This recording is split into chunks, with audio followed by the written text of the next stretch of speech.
अस्सलाम वालेकुम क्लास, खुशामदीद कहती हूँ आप सबको इस न्यू वीडियो में। आज का हमारा वीडियो हमें कॉन्सेप्ट देगा ऑपरेशंस ऑन सेट्स के बारे में, और ये आज आप जो भी सीखेंगे ये आपको काम आएगा एक्सरसाइज 1.2 के लिए। तो चलिए स्टार्ट करते हैं। रब्बी शरह ली सदरी वयस्सिर ली हमरी वहलुल उक़्दतम मिन लिसानी यफ़क़हू क़ौली।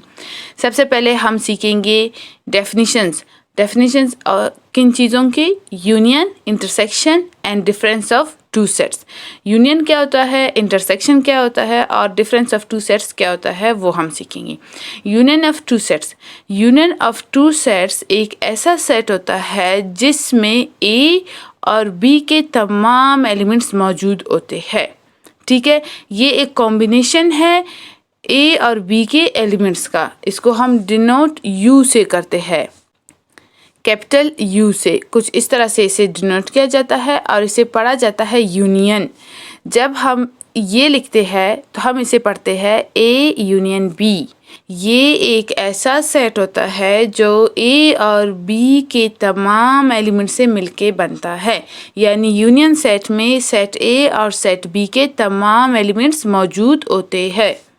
और ये आपको काम आएगा क्वेश्चन नंबर 1 ऑफ एक्सरसाइज 1.2 के लिए। अब यहाँ पे एक क्वेश्चन है, ये है सेट ए, ये है सेट बी। हमें फाइंड करना है ए यूनियन बी। तो हम सबसे पहले ए और बी को लिखेंगे, ए यूनियन बी लिखेंगे। ए यूनियन बी के सामने पहले सेट ए के एलिमेंट्स, फिर यूनियन, फिर सेट बी के एलिमेंट्स। इसके बाद हम यूनियन करेंगे। यूनियन में हमने क्या कहा था? ए और बी के तमाम एलिमेंट्स। तो देखिए ए, बी, सी जो है इन दोनों में मौजूद है, एंड डी एंड ई। तो इस तरह से हमने इसका यूनियन फाइंड आउट कर लिया। फिर है फाइंड यूनियन ऑफ टू और मोर सेट्स। टू सेट्स का तो आपको पता चल गया कि यूनियन किस तरह से फाइंड आउट होता है। अब मोर देन टू सेट्स, जब हमारे पास 3 सेट्स हो ए, बी एंड सी, तो हम इनका यूनियन कैसे पता करेंगे? पहले हम ए और बी का यूनियन करेंगे, ए यूनियन बी करेंगे। ठीक है, अब यहाँ पे देख ले, ए यूनियन बी, ए के एलिमेंट्स, यूनियन का सिंबल, बी के एलिमेंट्स और फिर इनका यूनियन।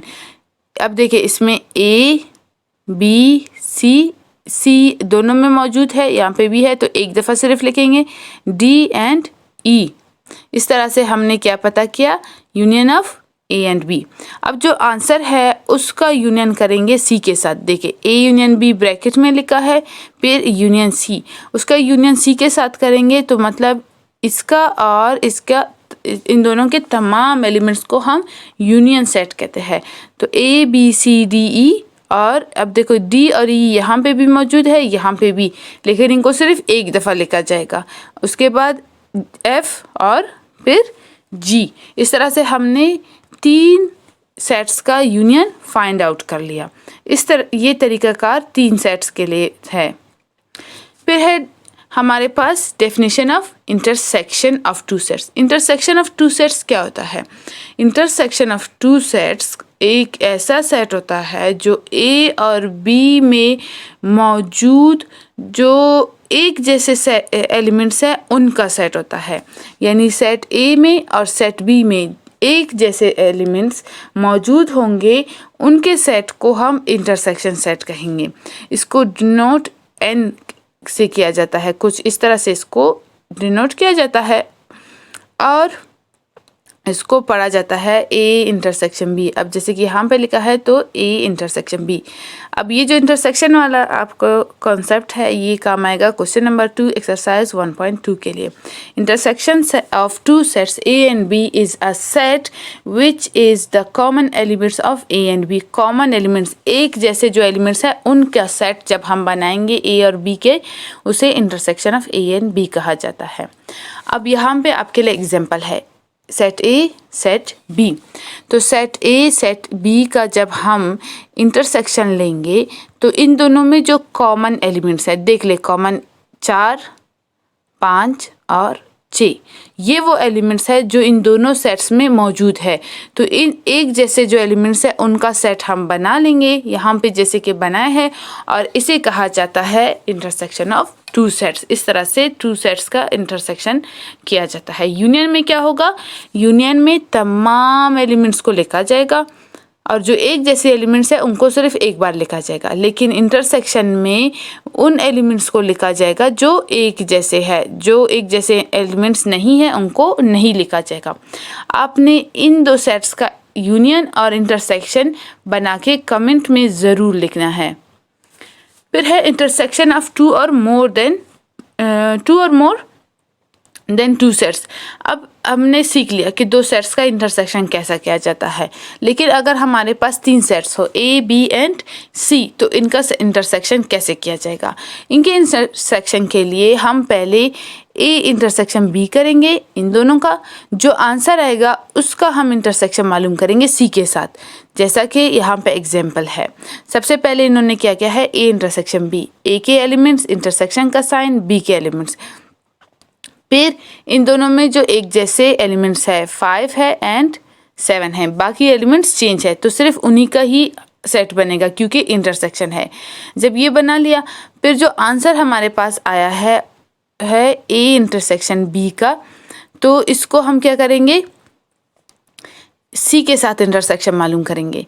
सी के साथ जब हम इंटरसेक्शन मालूम करेंगे तो कुछ इस तरह से लिखेंगे, ए इंटरसेक्शन बी का आंसर और सेट सी यहाँ पे लिखेंगे।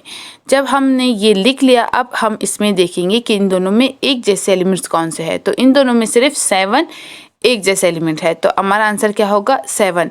अब देख लो, इंटरसेक्शन का मतलब है एक जैसे एलिमेंट्स का सेट, सेट ए में, सेट बी में और सेट सी में एक जैसा एलिमेंट क्या है 7 है। हमारा आंसर भी 7 आया, तो हमने सही फाइंड आउट किया है। ये तरीक़ाकार है intersection for more than 2 sets. जब हमारे पास 2 से ज़्यादा सेट हो, 3 सेट हो, तब हम इस तरह से इंटरसेक्शन मालूम करते हैं।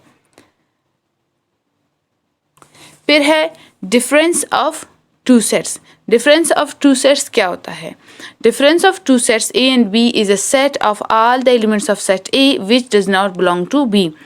इसको हम डू नॉट माइनस के तौर पर करते हैं या इस तरह से स्लैश लगाते हैं। Difference of two sets A and B क्या है, वो सारे एलिमेंट्स जो ए में मौजूद है और बी में नहीं है, वो ए और बी का फ़र्क है, डिफरेंस फ़र्क है। तो इसमें कौन से एलिमेंट्स आएंगे, इसमें ए के वो एलिमेंट्स आएंगे जो बी में मौजूद नहीं हैं। अब इस एग्जाम्पल को देख ले, यहाँ पे हमारे पास ये है सेट ए और ये है सेट बी। अब इन दोनों में वो एलिमेंट्स जो ए में तो मौजूद है लेकिन बी में मौजूद नहीं है, वो हमारा आंसर बनेगा। Set A, set B, difference of set A and B. अब इनको गौर से देखें, 4 यहाँ पे मौजूद है, 6 यहाँ पे मौजूद है एंड 8 यहाँ पे मौजूद है। ए में ये 3 एलिमेंट्स है जो बी में मौजूद नहीं है, तो यही हमारा फ़र्क है, यही हमारा डिफरेंस है 10, 12 एंड 14। तो इस तरह से डिफरेंस फाइंड आउट किया जाता है और ये आपको काम आएगा क्वेश्चन नंबर 3 एक्सरसाइज 1.2 के लिए। थैंक्स, आपने वीडियो को यहाँ तक देखा। उम्मीद करती हूँ कि इस वीडियो से आपको फ़ायदा हुआ होगा। तो आपने वीडियो को लाइक करना है, दोस्तों के साथ शेयर करना है ताकि उनकी भी हेल्प हो, और अगर आप चैनल पर न्यू है तो सब्सक्राइब करें ताकि जब मैं नेक्स्ट वीडियो अपलोड करूँ उसकी नोटिफिकेशन आपको मिल जाए। इसके अलावा आप सबसे गुजारिश है कि मेरे व्लॉगिंग चैनल को सब्सक्राइब करें, जिसका लिंक मैंने डिस्क्रिप्शन में दिया है, और व्लॉगिंग चैनल का जो लोगो है वो यहाँ पे आपको शो हो रहा है। तो ज्वाइन करें मेरे व्लॉगिंग चैनल को और बलुस्तान एजुकेशन को, और हिस्सा बने हमारे यूट्यूब फैमिली का। टेक केयर, न्यू वीडियो में आपसे मुलाकात होगी, तब तक के लिए अपना बहुत ख्याल रखिए। अल्लाह हाफिज़।